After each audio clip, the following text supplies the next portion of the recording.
పుస్తకాలు తడిచి రక్తసిక్తమవుతాయి. అక్షరాలు బూటుకాలి కింద నలిగి నుజ్జునుజ్జవుతాయి. బాంబుదాడులకు ఛిద్రమవుతున్న చిన్నారుల జీవితాలెన్నో మీ కళ్ళకు కనిపిస్తాయి. యుద్ధం ఎవరిదైనా నష్టపోయేది అమాయకులే, చనిపోయేది నిస్సహాయులే.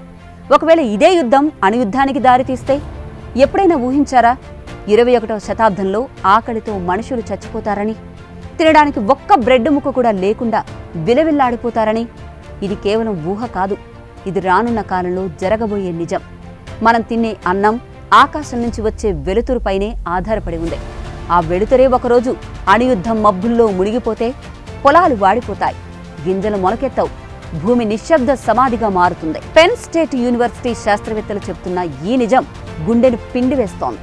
ఇది నిజం, ఇది చేదు నిజం. ఇది మన భవిష్యత్తు అంచులపై నిలబెట్టిన మరణ గడియారపు శబ్దం. ఒక మహాయుద్ధం తర్వాత ఆకాశం ఎలా ఉంటుందో ఊహించండి. నీలం కాదు, బంగారు కాంతి కాదు, ఓ మబ్బుల పొగల ఉక్కిరిబిక్కిరి చేసే నలుపు రంగులో మీకు ఆకాశం దర్శనమిస్తుంది. పెన్ స్టేట్ యూనివర్సిటీ పరిశోధన చెప్తోంది ఇదే. అణుస్ఫోటనాల వల్ల కోట్ల టన్నుల పొగమంచు దుమ్ము ఆకాశంలోకి ఎగిసి సూర్యకాంతిని ఆపేస్తాయి. ఈ చీకటి సంవత్సరాల పాటు ఉంటుందట. సూర్యుని తాపం లేకుండా మొక్కలు పెరిగే ఛాన్స్ లేదు, మొక్కలు లేకుండా ఆహారం రాదు. అది భూమి తన కళ్ళను మూసుకుని తన పిల్లలను తినిపించకపోవడం లాంటిది. ప్రపంచం ఆ సమయంలో ఓ దీర్ఘమైన చలికాలం, ఆకలి, నిశ్శబ్దం వైపు నడుస్తోంది.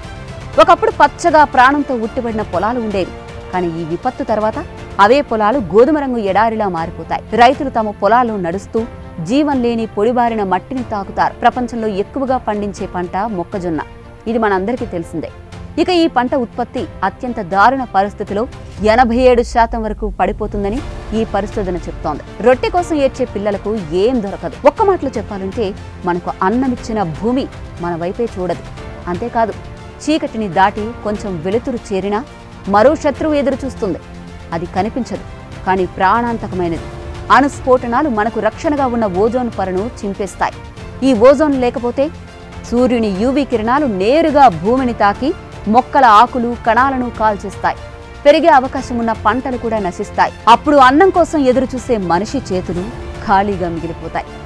వాస్తవానికి ఒక పంట విఫలమైతే అది కేవలం ఒక సంవత్సరానికి నష్టం కాదు. ఆ వెంటనే మార్కెట్లు ఖాళీ అవుతాయి, ధరలు ఆకాశాన్ని తాగుతాయి. ధాన్యం కొరతతో వీధుల్లో అల్లర్లు చెలరేగుతాయి. ఆ తర్వాత ఆకలితో కుప్పకూలే శరీరాలు, బలహీనతతో నిశ్శబ్దంగా మాయమవుతున్న కుటుంబాలే మిగులుతాయని ఈ పరిశోధన హెచ్చరిస్తోంది. ప్రపంచంలో ఎక్కడా సురక్షిత స్థలమే ఉండదు. ధనవంతులకైనా పేదలకైనా ఎవరికీ రక్షణ ఉండదు. ఎందుకంటే ఆకలి ఎప్పుడూ నీ మతం, నీ కులం, నీ దేశమేంటి అన్నది చూడదు. ఇక ఈ విపత్తు సహజంగా పుట్టింది కాదు. దీని వెనుక మనుషుల స్వార్థం, రాజకీయ నాయకుల అధికార మదం ఉంది. ఈ అగ్నిని రేపింది వారే, కానీ చల్లార్చేవారే ఎవ్వరూ లేరు. ఈ కథ కేవలం భవిష్యత్తు ఊహ కాదు, ఇది మెల్లగా మన వైపు నడుస్తున్న నిజం.